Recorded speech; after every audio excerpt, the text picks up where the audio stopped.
Bonjour et bienvenue sur notre webinaire de la plateforme RSE qui concernait donc notre rapport Impact, Responsabilité et Performance Globale. Je suis Pierre Victoria, je suis le président actuel président de la plateforme RSE. Alors, la plateforme RSE, c'est une organisation placée auprès du Premier ministre, hébergée au sein de France Stratégie et qui regroupe 50 organisations dont l'objet est bien évidemment de favoriser, de promouvoir l'ensemble des aspects de la responsabilité sociétale des entreprises. La plateforme RSE travaille à la fois en autosaisine, ça va être le cas d'ailleurs du rapport dont on va vous présenter aujourd'hui et le contenu et les recommandations, soit à la demande du gouvernement. Nous sommes réunis sous forme de cinq pôles organisations syndicales, société civile, acteurs économiques, chercheurs et institutions publiques. Et l'originalité de notre démarche, vous voyez l'ensemble des organisations là sur cette présentation, et l'originalité de notre démarche, c'est que les recommandations et les rapports que nous faisons et les recommandations que nous émettons sont communes à l'ensemble de ces cinq pôles. Ce qui veut dire que nous avons une grande habitude, et voire une grande éthique, je dirais, de la discussion et du dialogue entre acteurs venus de mondes différents pour être capable de promouvoir ce qui est notre cause commune et notre combat commun, faire en sorte que l'entreprise ait plus de responsabilités sur le plan social, sociétal et environnemental. Le travail qu'on va vous présenter est pour nous un rapport extrêmement important puisqu'il traite non seulement du sujet de l'impact, mais de sa relation avec la question de la responsabilité et de la performance globale. Alors pourquoi nous nous sommes saisis de ce sujet? Tout simplement parce qu'il nous a bien apparu que le sujet de l'impact prenait de plus en plus de force et de vigueur dans le débat public à travers des entreprises qui se définissaient à impact positif, à travers la nomination de chief impact officer dans un certain nombre d'entreprises, avec des rapports d'impact faits par un certain nombre d'entreprises. Donc, nous avons voulu savoir qu'est-ce que voulait dire, qu'est-ce que c'était qu'en fait cette notion d'impact et comment elle se raccrochait à la question de la responsabilité et de la performance. Alors, pourquoi la responsabilité et la performance? Eh bien, tout d'abord parce que la plateforme, nous faisons des rapports, je vous l'ai dit, régulièrement, et nous travaillons dans le cadre d'une feuille de route que nous nous sommes établis et sur lesquelles les rapports des uns et des autres sont complémentaires. Nous avons déjà fait un rapport sur la question de la performance globale, nous avons déjà fait un rapport sur la politique européenne en matière de RSE et on va retrouver à l'intérieur de nos réflexions et de nos propositions des éléments que nous avions déjà abordés à l'occasion de ces différents rapports. Alors, est-ce que l'impact est la nouvelle frontière de la RSE? C'est un peu la question qu'on s'est posée à l'aune de tous les discours, colloques et positions de l'ensemble des acteurs. La question que nous nous sommes posée, eh bien, la réponse, elle est assez simple. C'est que pour nous, si la notion d'impact s'ancre au cœur de la RSE et engendre des enjeux nouveaux, elle n'est pas véritablement, elle ne se substitue pas, à la question de la responsabilité de l'entreprise. Alors pourquoi cela? Nous pensons que l'impact est un élément clé parce qu'il permet une évaluation de la réalité de la relation, de la contribution sociétale de l'entreprise. Nous savons que cette contribution sociétale est souvent fortement questionnée par l'ensemble des acteurs, quels qu'ils soient. La question de l'impact, c'est-à-dire de la mesure de l'effet de l'entreprise sur son environnement, est un élément clé qui va permettre de regarder et d'évaluer si l'entreprise se comporte réellement conformément aux engagements que par ailleurs elle a pris. Nous avons eu, donc si nous considérons que l'impact et responsabilité fait partie de la RSE et lui ouvre des champs nouveaux, nous avons aussi voulu clarifier ce concept d'impact. Qu'est-ce que c'est que l'impact? Impact de quoi? Impact de qui?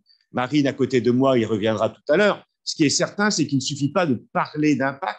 Il faut être capable de savoir si on parle d'impact positif ou d'impact négatif, si on parle d'impact de court terme ou d'impact de long terme, si on parle d'impact réel et avéré ou potentiel. Nous avons tout un champ de réflexion pour faire en sorte que ce terme soit véritablement approprié et permette réellement une évaluation de cet impact. Enfin, la dernière, et donc cet impact pour nous renvoie à deux autres notions, comme le dit le titre. D'abord, la performance globale de l'entreprise. Et quand on dit performance globale, nous pensons que l'impact permet une juste évaluation de cette performance. Et derrière le terme juste, j'y mets deux choses. J'y mets la notion d'objectivité, c'est-à-dire être capable de mesurer la réalité de l'action de l'entreprise sur son écosystème. J'y mets aussi juste au sens de justice, c'est-à-dire capacité à traiter les différentes performances de l'entreprise au même niveau, à la fois d'intérêt et d'évaluation. Performance sociale, sociétale, environnementale, au même niveau que la performance financière ou économique de l'entreprise. Telle est, en tous les cas, notre position et notre volonté.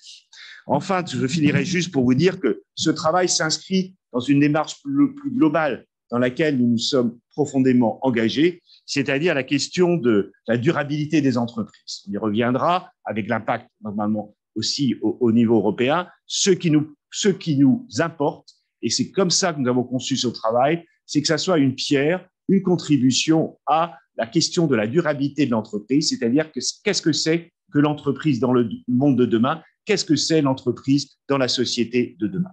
Voilà un peu les différents éléments clés de ce rapport, et je passe tout de suite la parole à Marine qui va nous présenter le contenu réel de ce rapport. Merci Pierre. Marine Leroy, je suis chargée d'études à la plateforme RSE et j'ai donc travaillé à l'écriture de ce rapport sur l'impact, la responsabilité et la performance globale, dont je vais vous présenter rapidement le contenu. Donc, comme l'a dit Pierre, effectivement, une des premières questions qui nous a occupés dans nos réflexions, c'est qu'est-ce que l'impact? C'est une notion qui est très large et donc on a essayé de définir ce que signifiait l'impact d'une entreprise et notamment afin de s'interroger sur le lien de cette notion avec la RSE et la responsabilité de l'entreprise. Donc, une définition qui nous a paru pertinente, c'est celle de l'EFRAG. Donc, l'EFRAG est actuellement en train de travailler à harmoniser le cadre de reporting extra-financier à l'échelle européenne. Et dans ce cadre, elle a notamment produit une définition de l'impact de l'entreprise qui peut donc se définir comme l'effet qu'une entreprise a ou peut avoir sur l'économie, l'environnement et les populations, incluant notamment leur effet sur les droits humains, comme résultat des activités ou des relations d'affaires de l'entreprise. Les impacts peuvent être avérés ou potentiels, négatifs ou positifs, à long ou court terme, intentionnels ou non, réversibles ou irréversibles. La notion d'impact vise la contribution de l'entreprise, négative ou positive, au développement durable.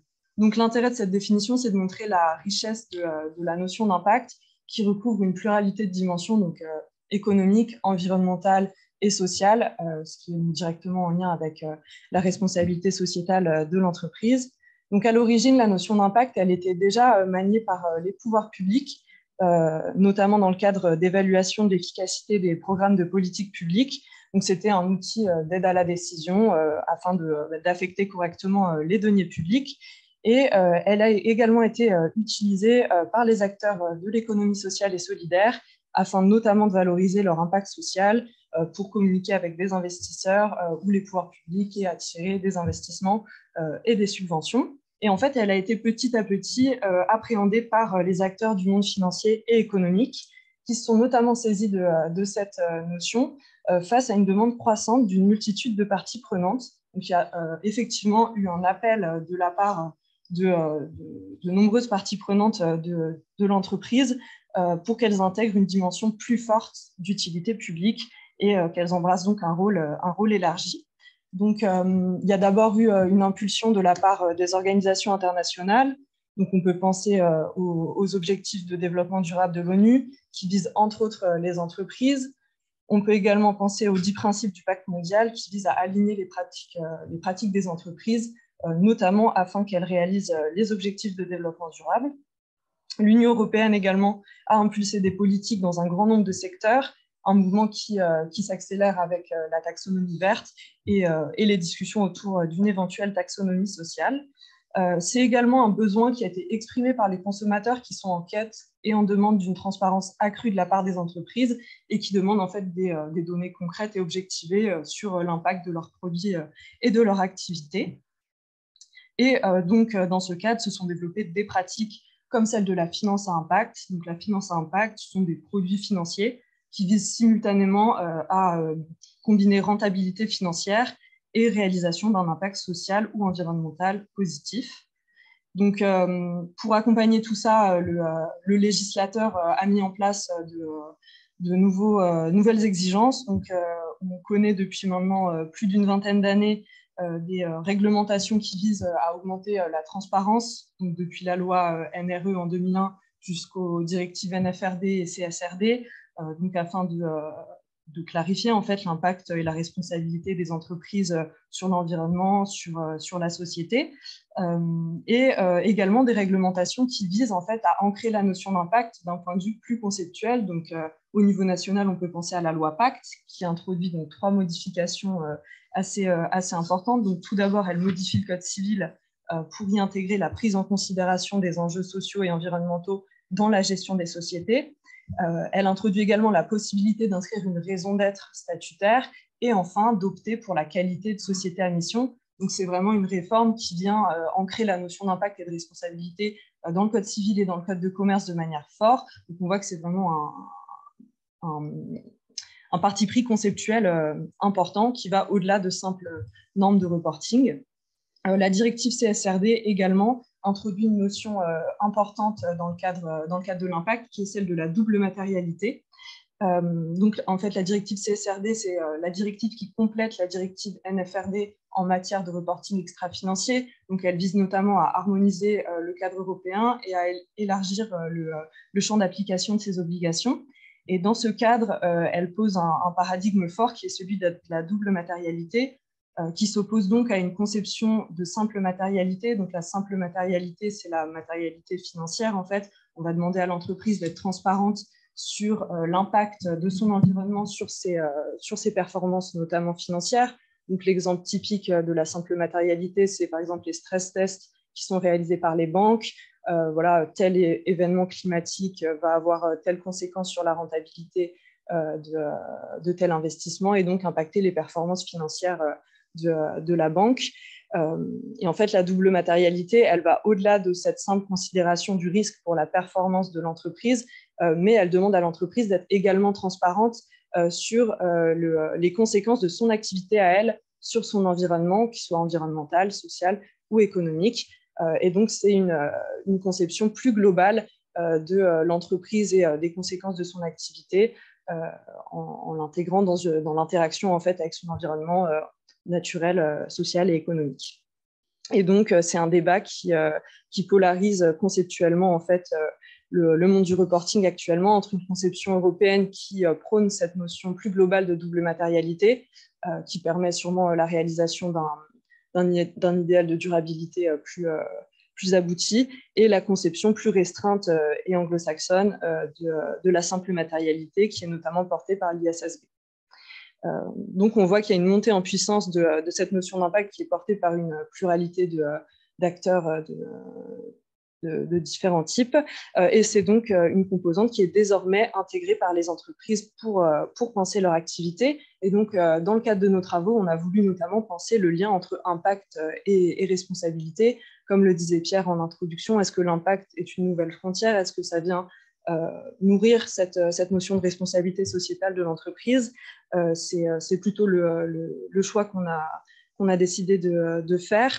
On pense que l'impact, ça permet de poser un regard renouvelé sur la RSE en prenant en compte la responsabilité sociétale de l'entreprise de manière très globale et objectivée surtout à l'aide de données fiables et établies à l'aide de méthodologies de mesure d'impact. Donc, pour rappel, la RSE est définie au sens de la norme ISO 26000 comme la responsabilité d'une organisation vis-à-vis des impacts de ses décisions et de ses activités sur la société et sur l'environnement. Donc, on retrouve dans cette définition la notion d'impact qui est très centrale. Et donc, l'impact permet finalement d'approfondir la réflexion sur la responsabilité de l'entreprise en définissant de quelle manière elle contribue au développement durable et de quelle manière elle entretient un dialogue soutenu avec ses parties prenantes, tout en s'appuyant sur des données concrètes et objectivées à l'aide de méthodologies de mesure d'impact. Donc, en intégrant la notion d'impact dans leur activité, les entreprises sont finalement confrontées à la nécessité de mesurer l'impact et doivent donc s'interroger sur la manière dont elles comptent s'y prendre. Et donc là, se pose un certain nombre de questions. Quels sont les objectifs des études de mesure d'impact? Quels sont le périmètre de ces études et quelles sont les méthodologies adéquates afin de les réaliser, notamment au regard des ressources dont les entreprises disposent à cet effet. Comme on a pu le constater, l'impact est monté du fait de demandes d'une multitude de parties prenantes. Et donc, finalement, les études d'impact, elles peuvent nourrir un certain nombre d'objectifs. Effectivement, on peut réaliser une étude d'impact à des fins de conformité réglementaire, notamment pour réaliser, par exemple, sa déclaration de performance extra-financière. On peut également réaliser des études d'impact afin de communiquer avec ces parties prenantes externes, donc avec des investisseurs, avec les consommateurs ou encore avec des donneurs d'ordre, mais également à des fins de pilotage interne. Donc, en fait, les usages en matière de méthodologie de mesure d'impact vont différer en fonction de l'objectif de l'étude.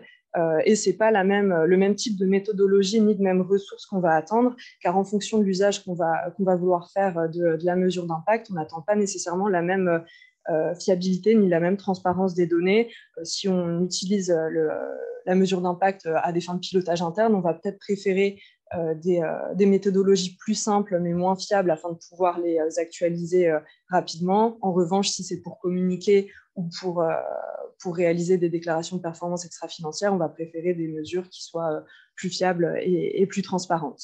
Une autre question qui se pose et qui est très importante, c'est celle du périmètre de la mesure d'impact. Comme on a pu le voir, l'impact, c'est conceptuellement une notion qui est très large et qui recouvre donc l'ensemble des conséquences de l'activité de l'entreprise sur son environnement, qu'il soit social, naturel ou économique, et sur l'ensemble de ses parties prenantes. Et en fait, plus l'étude d'impact va porter sur un périmètre large, plus elle va être difficile à mettre en œuvre, non seulement en termes de moyens, mais également en termes de méthodologie, puisque c'est difficile d'agréger des données de nature différente. Et donc, en fait, plus le périmètre de l'étude d'impact sera restreint, plus l'étude sera facile à mener et plus elle sera fiable et donc intéressante pour communiquer. Et surtout pour éviter les accusations d'impact washing. Typiquement, on peut réaliser une étude d'impact à l'échelle d'un produit, d'une business unit ou d'une zone géographique, et c'est vraiment une réflexion qu'il faut avoir en amont de l'étude afin de pouvoir la mener de la manière la plus adéquate possible. Enfin, il faut également s'interroger sur l'objet de la mesure d'impact.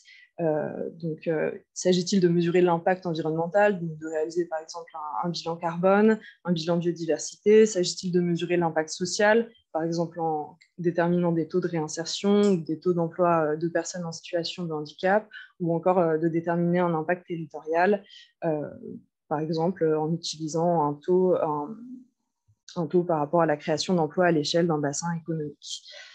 Et tout ça, ça va également évidemment être contraint par les ressources et l'organisation de l'entreprise. Donc, par rapport à la mesure d'impact, l'entreprise va être confrontée au choix d'internaliser ou d'externaliser l'étude. Ça va dépendre des ressources et également de l'utilisation que l'entreprise veut avoir de cette étude. Effectivement, si en fait l'étude d'impact est uniquement ponctuelle, ça peut être plus pertinent d'avoir recours à de l'externalisation. Si en revanche c'est à des fins de pilotage et qu'il est intéressant en fait de la réaliser de manière plus régulière, il peut être intéressant d'internaliser l'étude d'impact. Et ça demande évidemment des moyens dont toutes les entreprises ne disposent pas. Pardon. Mais c'est vrai que de plus en plus d'entreprises, notamment du CAC 40, développent des départements dédiés à l'impact et à la mesure. Donc tout ça dépend des moyens, des ressources financières et humaines, et également évidemment de l'usage que l'entreprise a de l'impact. Et donc toutes ces considérations donc, sur l'objectif de la mesure, le périmètre de l'étude, l'objet de la mesure d'impact et des ressources vont également déterminer les indicateurs qui vont être mis en œuvre dans l'étude. Donc, un indicateur, c'est une grandeur spécifique, observable et mesurable qui vise en fait à montrer le changement réalisé par l'activité de l'entreprise, donc un changement qui peut être positif, négatif ou bien nul. Et donc, ces indicateurs doivent rester pertinents avec l'objet de l'étude et les ressources dont l'entreprise dispose. Et donc, un grand thème dans les indicateurs d'impact, c'est celui de la monétarisation.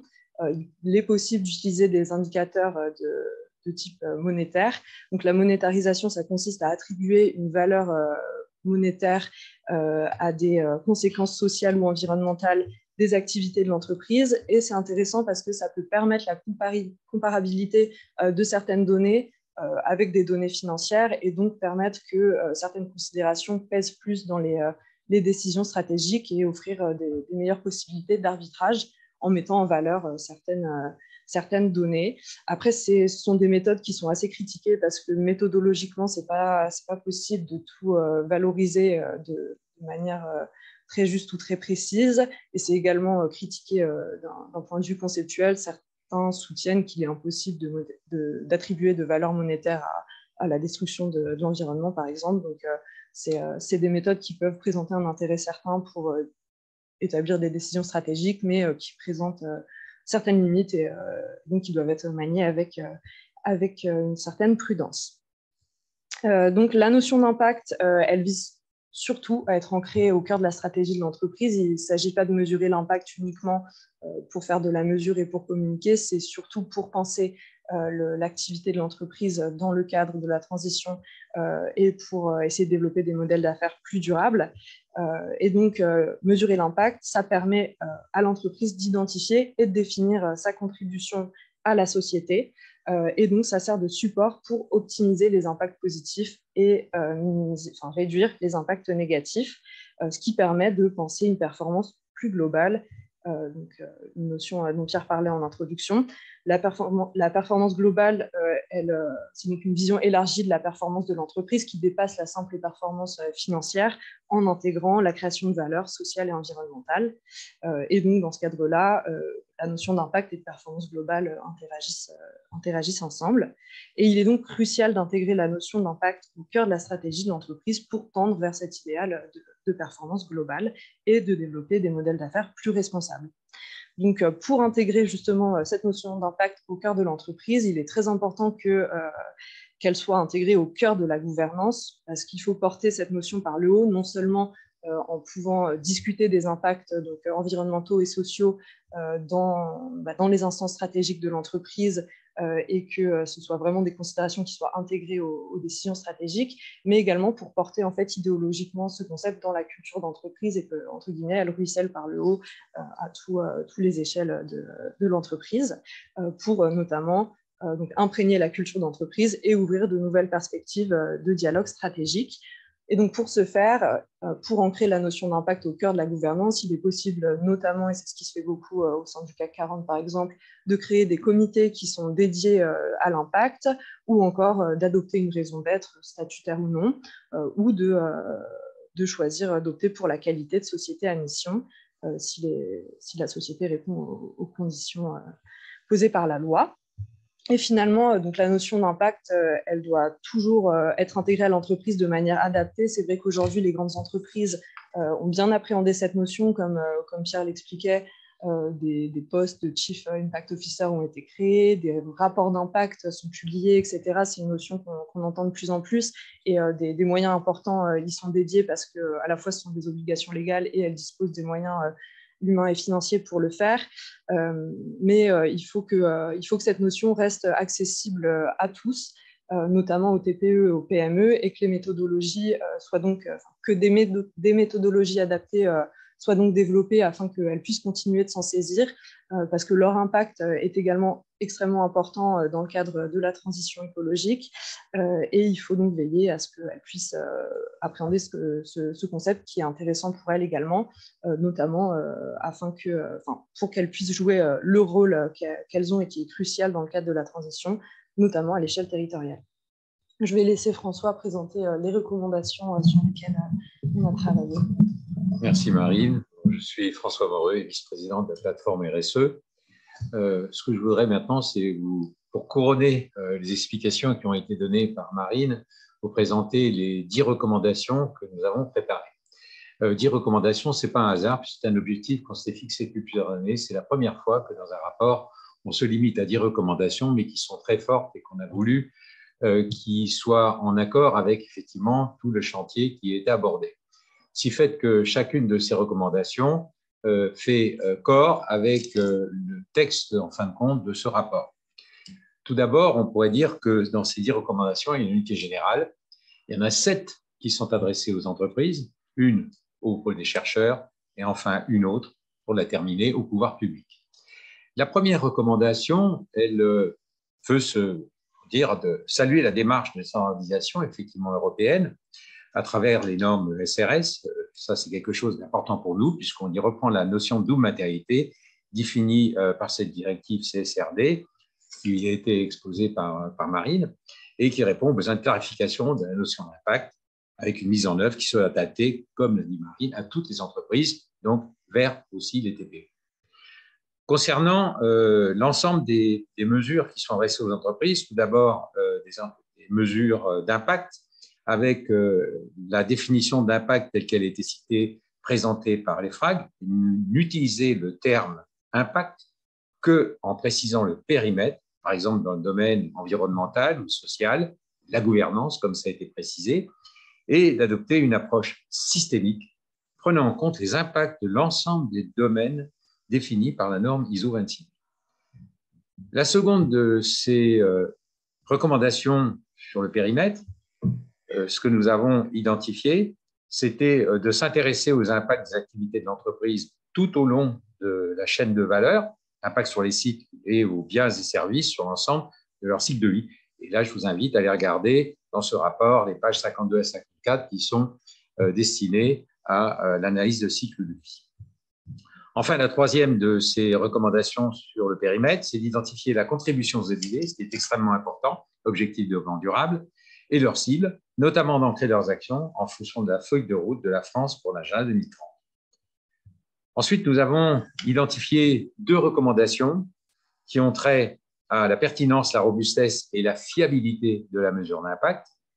Donc, ce que nous avons dit, c'était d'abord de développer des indicateurs de résultats s'inscrivant dans une logique de trajectoire et non pas seulement de moyens, mais de rendre compte de l'impact de manière évolutive et non statique. Enfin, de faire auditer les données par un organisme tiers indépendant en s'assurant que les méthodologies de mesure d'impact soient adaptables, comme il a été dit, aux PME et TPE. Toute méthodologie doit être pensée pour être adaptée aux plus petites entreprises et déclinée en fonction du secteur.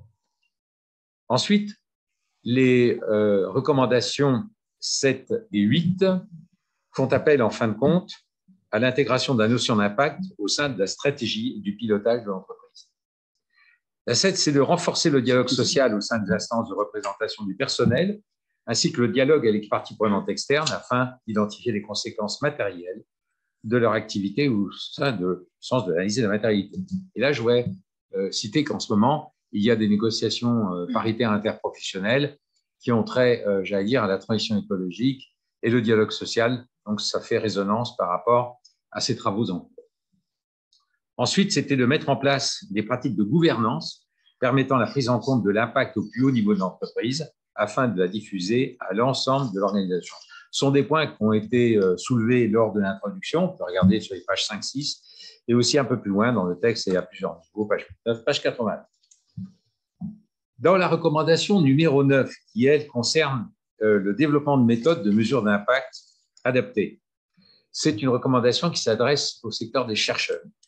Et donc, ce qu'on les invite, c'est de poursuivre mener des recherches permettant de développer des méthodologies robustes de mesure d'impact, intégrant notamment les exigences de la double matérialité, cette double matérialité qui est exposée plusieurs fois par Marine, et ainsi que les outils pratiques à la destination des entreprises afin qu'elles s'approprient cette notion.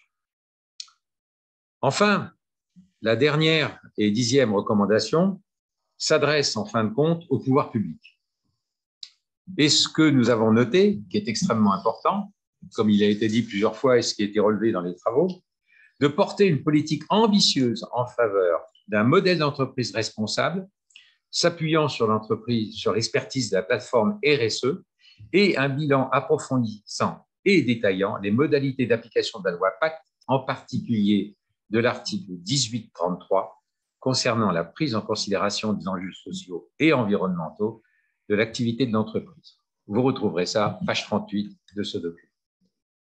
Voilà pour ces 10 recommandations qui nous semblaient essentielles et qui ont été choisies, non pas de manière hasardeuse, mais au contraire, qui veulent être en résonance avec tout le corps de ce travail.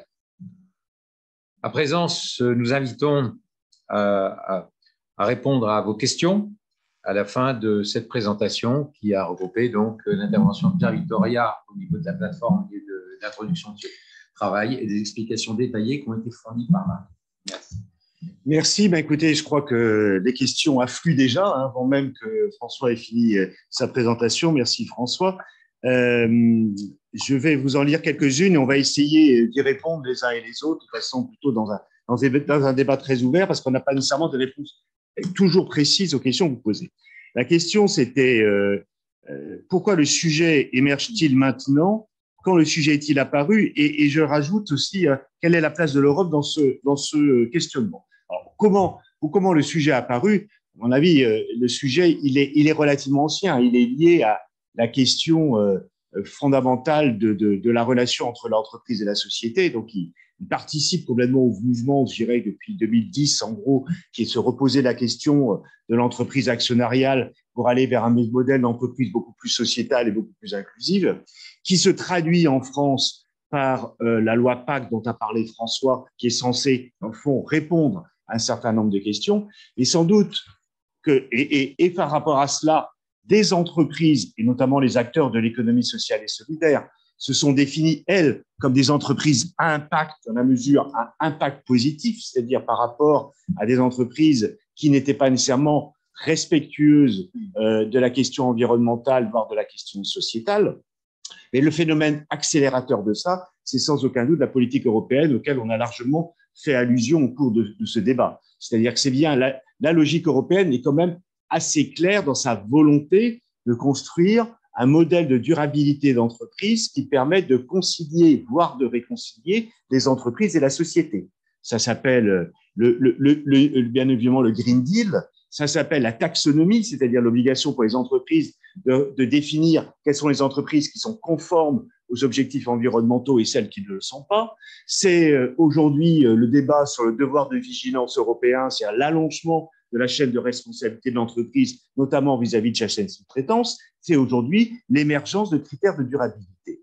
Lorsque Marine fait allusion, et François, à la question de l'EFRAG, l'EFRAG, elle est un outil au service du pilotage d'une stratégie de la durabilité de l'entreprise. Et c'est bien pour ça que nous affirmons au titre de la plateforme RSE, et on rejoint en cela d'ailleurs complètement la position du Sénat qui a fait un rapport en ce sens-là, nous défendons complètement la position européenne sur la double matérialité, c'est-à-dire l'obligation pour une entreprise de non seulement savoir comment elle est impactée par les phénomènes de société, mais quelle est la réalité de son impact sur la société, dans le conflit qu'il y a aujourd'hui avec l'IFRS, c'est-à-dire l'organisme qui a défini historiquement les normes comptables internationales, qui est aujourd'hui soutenu par le gendarme de la bourse américaine, qui est la SEC, essaye de définir des normes de reportabilité, enfin de reportabilité, je ne sais pas si on dit ça comme ça, qui soient uniquement, dans le fond, à l'égard du milieu financier, alors que la politique européenne et les critères définis par les FRAG sont justement d'être capables de définir une responsabilité vis-à-vis de l'ensemble des acteurs, y compris les acteurs de la société civile. Donc voilà pourquoi le sujet émerge aujourd'hui, et il émerge à travers les nouvelles directives. C'est-à-dire que le TSB qui va obliger les entreprises à à mesurer leur impact sur leur écosystème, bien évidemment, accélère le processus de mesure de cet impact. Juste un mot là-dessus. La question, c'est pas d'avoir une photographie. Je rejoins ce que viennent de dire François et Marie, qui est fondamental. La question n'est pas d'avoir une photographie de en quoi on impacte positivement ou négativement son écosystème. C'est bien de se poser la question, comme l'a dit Marie, comment j'améliore mon impact positif et comment je diminue mon impact négatif, ce qui amène à renvoyer vers le modèle d'affaires de l'entreprise. C'est en cela que nous disons et que nous affirmons que la question de l'impact est au service de la stratégie. Ce n'est pas un sujet de reporting uniquement, c'est fondamental un rapport de stratégie parce qu'elle interpelle le modèle d'affaires de l'entreprise. Voilà, c'est ça notre message clé sur la question de la… Alors, comment harmoniser toutes les initiatives, par exemple les acteurs de l'ESS qui ont développé l'Impact Score, c'est un sujet majeur. C'est-à-dire que, d'abord, vous avez bien compris que notre travail et nos propositions s'adressaient à l'ensemble des acteurs économiques, quel que soit leur statut ou quelle que soit leur taille. D'ailleurs, les acteurs aujourd'hui, et je pense tout particulièrement aux acteurs des PME, puisqu'elles sont directement, j'allais dire impactées, mais on va éviter le mot, en tous les cas, concernées par la nouvelle directive, puisqu'à partir de 2026, elles vont aussi devoir mesurer leur impact social et environnemental et rendre donc beaucoup plus transparent le monde dans lequel elles travaillent. Donc, notre travail à nous, c'est bien de faire en sorte que les méthodologies qui soient impactées concernent l'ensemble de la chaîne économique, quelle qu'elle soit. Et pour ça, il faut qu'on arrive à définir ensemble, parce que c'est aussi ça l'enjeu. C'est pas seulement que l'ensemble des acteurs économiques soient concernés, c'est aussi d'être capable vis-à-vis de l'ensemble des acteurs, notamment de la société civile, de construire ensemble des méthodologies qui nous permettra d'objectiver les choses demain et de faire en sorte d'éviter ce qu'a dit aussi François, d'éviter une sorte de greenwashing ou en tous les cas d'impact washing qui fait que chacun définirait un peu ses méthodologies et après donnerait des scores des uns et des autres. Alors, on a d'autres questions sur... Je continue. Bon, je vous donnerai... François et Marie, si vous avez des compléments, vous y allez. Hein. TPME et les PME doivent-elles vraiment conduire de telles démarches? Comment faire avec peu de moyens? Il y a deux questions. Est-ce qu'elles doivent le faire? La réponse est oui. François l'a dit dans nos propositions. Ce que nous demandons, et là aussi nous rejoignons d'ailleurs les propositions du Sénat, c'est nous souhaitons que simplement les éléments de reporting des PME soient conformes à la réalité de leur activité et aux moyens dont ils disposent. Donc, il faut sans doute simplifier les choses, avoir moins d'indicateurs, mais des indicateurs clés, des indicateurs partagés et qui soient compatibles avec les moyens dont les PME disposent. Est-ce qu'on demandait sur les services publics, je crois, c'est ça, Marie? Alors, les services publics doivent-ils mesurer leur impact? La réponse est oui. Enfin, il me semble que, vous savez, nous sommes ici responsabilité sociétale des entreprises. Je rappelle qu'au départ, et François a rappelé l'origine ou Marie, je ne sais plus, de l'ISO 26000, on parlait bien de responsabilité sociale des organisations. Donc, c'est l'ensemble des organisations qui sont concernées. Le focus s'est posé sur les entreprises pour un certain nombre de raisons, et notamment d'ailleurs pour les crises économiques et sociales que nous avons connues depuis 2008, où le monde de la finance a été largement mis en cause. Et au-delà du monde de la finance, quelquefois, c'est l'activité même des entreprises qui a été mise en cause. Mais bien évidemment, la responsabilité sociale concerne toutes les organisations et on invite les services publics et les entreprises publiques à, bien évidemment, s'associer à ces travaux. Va-t-on vers un label? Alors, Marie, y a-t-il une réponse là-dessus? Je pense que les labels, c'est effectivement un outil qui peut être intéressant pour objectiver la mesure d'impact parce que ça donne une forme de gage de transparence et d'objectivité, donc notamment pour des entreprises qui ne peuvent pas forcément internaliser la mesure d'impact, ça peut être des outils auxquels on peut avoir recours. Oui, j'ajouterais quand même qu'effectivement, c'est un travail de la plateforme sur les labels qui trouve prolongation à l'heure actuelle avec des travaux d'AFNOR pour en faire une norme. Donc, on va tomber effectivement sur la possibilité d'attribuer un label, mais qui sera effectivement un label qui devra être validé à un plus haut niveau. Mais ça fait partie d'un travail qui est en cours. Au sein de l'AFNOR. Au sein de l'AFNOR, normalisation. Pour remettre les choses.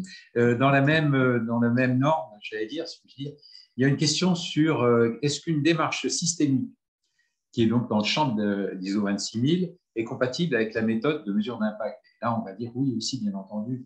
L'ISO 26000, c'est le cœur d'une stratégie RSE d'entreprise. Et en fait, la mesure d'impact, c'est pour compléter cette démarche de stratégie d'entreprise. Et ça fait partie aussi, comme l'a dit Pierre, de la durabilité des entreprises telles qu'on l'entrevoit et qui est aussi en chantier au sein d'AFNOR Normalisation. C'est extrêmement important, mais cette mesure d'impact, elle est nécessaire. Il ne faut pas se limiter simplement à la base de l'ISO 26000, qui doit être enrichie. Alors, quelle place pour les méthodologies qualitatives dans la mesure de l'impact? Alors, je pense que ça renvoie à la question qu'a posée et qu'on traite largement dans notre rapport, dans celui-là comme sur la performance globale d'ailleurs. Et c'est une vraie interrogation. C'est-à-dire comment on mesure aujourd'hui une performance plurielle d'une entreprise. Aujourd'hui, on voit plutôt des définitions du type multidimensionnel, c'est-à-dire où on prend des critères pour le financier, des critères économiques, des critères sur le social, des critères environnementaux, et à partir de là, on regarde comment ces niveaux de performance évoluent, avec l'ambition pour les plus progressistes, je dirais, de faire en sorte d'apporter la même attention et la même exigence sur les différents niveaux de performance. On n'est pas allé plus loin dans l'idée de, Marine l'a évoqué, est-ce qu'on peut monétariser tout ça? Est-ce que dans le fond, à un moment donné, on pourrait dire la performance d'une entreprise, ce qui serait quand même énorme, parce que c'est ça qui définirait la relation de l'entreprise, son utilité, en tous les cas l'utilité de l'entreprise à travers sa performance globale. Est-ce qu'on peut tout monétariser? Est-ce qu'on ne peut pas tout monétariser? Et si on ne peut pas tout monétariser, ce qui est plutôt la tendance aujourd'hui, même si nous ne sommes pas allés jusqu'au bout de nos réflexions, et que ce rapport nous amènera nécessairement d'ailleurs à le poursuivre, si ce qu'on ne peut pas monétariser, qualitativement, comment on le gère? Donc, on aura sans doute, on a un sujet qui est comment avoir une performance globale, opposable d'ailleurs à ceux qui ne parlent que de performance financière, en ayant à la fois des éléments quantitatifs et le plus nombreux possible pour pouvoir justement assurer ce débat, et des éléments qualitatifs qui, eux, soient le plus objectivables possible et le plus partagés. Pourra-t-on faire l'économie d'une méthode de mesure d'impact agrégée recommandée basée sur quelques facteurs prioritaires? Alors, moi, ma réponse à titre personnel, c'est non, on ne pourra pas faire cette économie, c'est même ce vers quoi nous devons tendre. Mais François, je pense que tu es d'accord avec moi. Hein? Donc la réponse est effectivement, on ne fera pas cette économie, et c'est le travail qu'il faut absolument mener demain. Alors, autre question, Pierre, y a-t-il une distinction à faire entre impact intentionnel et impact non intentionnel? Alors là, ça renvoie au sujet de la responsabilité et de l'éthique. On est vraiment. Est-ce que c'est plus grave d'avoir un impact non intentionnel qu'un impact intentionnel? Là, je laisse le débat ouvert. François, je suis sûr que tu as une réponse non, pour moi, il y a pas pertinente. Le non intentionnel n'est pas acceptable. On a des impacts qui sont identifiés. Donc, quand on les a identifiés, ils sont intentionnels. Je suis un peu d'accord. C'est-à-dire que la question, c'est voilà, très philosophique. Comment on empêche que ces impacts négatifs, en tous les cas, soient faits, ça c'est sûr. Par contre, je pense que le concept d'impact réversible ou non réversible est absolument… Alors, impact possible ou potentiel, ou je ne sais plus comment tu as dit, Marie, ou réel, enfin, c'est un sujet, et l'autre, c'est est-ce que c'est réversible ou non réversible. Bien évidemment, la question de la responsabilité n'est pas du tout la même chose lorsqu'on cause des dommages irréversibles, notamment à l'environnement. Et que ce soit intentionnel ou non intentionnel. Et que ça soit intentionnel ou non intentionnel. Les méthodes avec les méthodes, la mesure d'impact permet-elle de comparer la contribution sociétale de deux entreprises? Eh ben, c'est une conciliation dans le même champ d'activité. Hein. La logique, ce serait ça quand même. Hein. C'est-à-dire qu'à un moment donné, on puisse benchmarker, pour parler français, se comparer dans un même secteur économique, comme dit François. Et là, on va se rapprocher quelque part du travail fait par les agences de notation extra-financière qui font des classements par secteur professionnel, puisque l'on ne pourra bien évidemment pas traiter tout le monde de la même façon en fonction de la nature de son activité. Quelle perspective pour la compta multicapital? Vas-y, Marie, je suis sûr que tu as réponse à la question. Je pense que c'est un outil qui est intéressant à développer et qui va dans le cadre de conceptions plus globales comme celle de la double matérialité. Ça permet de dépasser des positions qui ont quand même enfermé l'entreprise dans un modèle d'affaires peu durable pendant longtemps. Donc, je pense que c'est des méthodes qui sont très complexes à développer parce que conceptuellement et méthodologiquement, c'est quand même beaucoup de travail et ça repose sur beaucoup de présupposés théoriques qui peuvent être discutables, mais ça reste à la fois conceptuellement et méthodologiquement des outils qui peuvent être intéressants, je pense. Et ça fait résonance avec nos recommandations numéro 9. Merci. D'autres questions? Pardon. Ah oui. Ah oui, c'est pas une question, mais c'est une information. C'est de rappeler que le replay, bien évidemment, et la présentation PowerPoint seront envoyés aux inscrits. Est-ce qu'il y a d'autres questions? Non. Et puis, puisqu'on en est là, aussi vous dire que nous aurons l'occasion le 12 juin de fêter les 10e anniversaire de la plateforme RSE au Conseil économique social et que nous aurons et environnementale, et que nous aurons à cette occasion un grand débat dont le thème est l'entreprise. Quelle entreprise pour quelle société, avec des acteurs majeurs sur lesquels nous reprendrons une partie des sujets que nous avons traités dans ce rapport, notamment sur la question européenne comme sur la performance globale de l'entreprise. Merci en tous les cas d'avoir été si nombreux à ce rapport. Je vous invite bien évidemment à lire ce rapport et que vous retrouverez sur le site internet de la plateforme, et nous vous tiendrons bien évidemment au courant de nos prochains travaux. Merci et bonne journée à tous.